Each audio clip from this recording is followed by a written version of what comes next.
Hello दोस्तों, नमस्ते, जय माता दी। मैं अपने चैनल नेहा लोकगीत में आप लोग का स्वागत करती हूँ। एक छोटा सा चुटकुला नाच गीत प्रस्तुत करने जा रही हूँ। आपको कैसा लगेगा आप कमेंट बॉक्स में जरूर बताइएगा, और अच्छा लगे हमारे चैनल को लाइक करिएगा, चैनल सब्सक्राइब करिएगा, शेयर जरूर करिएगा। नैने हमसे ना छुपावा दिल लगाला देवरू, नैने हमसे ना छुपावा दिल लगाला देवरू, दिल लगाला देवरू, दिल लगाला देवरू, दिल लगाला देवरू, दिल लगाला देवरू, नैने हमसे ना छुपावा दिल लगाला देवरू, नैने हमसे ना छुपावा दिल लगाला देवरू, गोरे गोरे देहिया पे हरी हरी साड़िया, गोरे गोरे देहिया पे हरी हरी साड़िया, चुनरी सिर पे ओढ़ावा दिल लगाला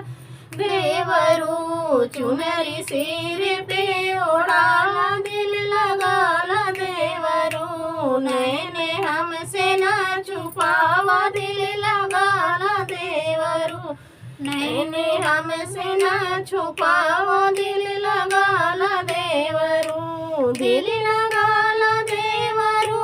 दिल लगाला देवरू, दिल लगाला देवरू, दिल लगाला देवरू, नैने हमसे ना छुपावा दिल लगाला देवरू,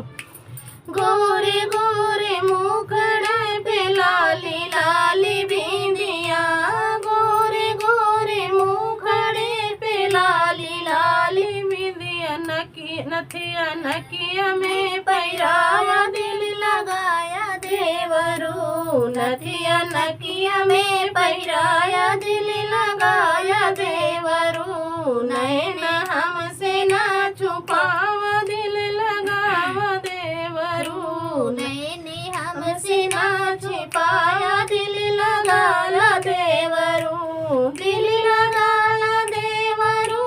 दिल लगाला देवरू, दिल लगाला देवरू, दिल लगाला देवरू,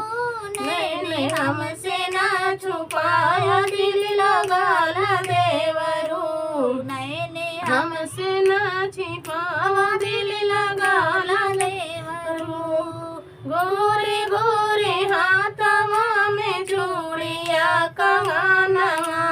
गोरे गोरे हाथवा में चूड़िया कंगनवा, मेहंदी हाथवा में रचावा दिल लगाला देवरू, मेहंदी हाथवा में लगावा दिल लगाला देवरू, नैने हमसे ना छुपावा दिल लगाला देवरू, नैने हमसे ना छुपावा दिल लगाला देवरू, दिल लगाला देवरू, दिल लगाला देवरू, दिल लगाला देवरू, दिल लगाला देवरू, नैना हमसे ना छिपावा दिल लगाला देवरू, सुंदर सुंदर गाले में सुंदर सुंदर हारवा, सुंदर सुंदर गाले में सुंदर सुंदर हार,